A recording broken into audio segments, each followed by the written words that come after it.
Here's a look at these ZenToes Bunion Pads right here.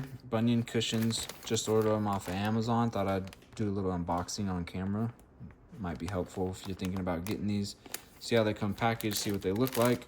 They come in this resealable bag, which is nice. It's got that little zipper on it. And then they also come inside another Ziploc inside of there, so definitely arriving in good new condition. And there's a look at the pads. Let's do a little quality inspection here.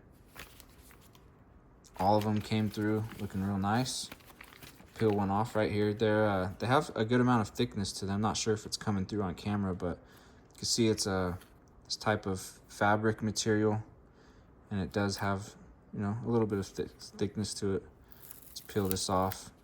So that's the part, obviously, that you'll stick onto your foot, and then this, it's got some good stick to it. As you can see, I'm kind of struggling just turning around, and then this part will be facing outward, making contact with your sock.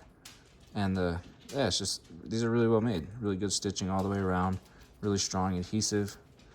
Let's see, is it going to be painful to peel off? I mean, honestly, like, it's got enough, it's a stronger adhesive, so I definitely felt it pull at some hairs. Not terribly painful by any means, not really painful, but you could just feel it tugging on some hairs. So good product right here. Nice fabric, good quality, and then also good adhesive on the underside.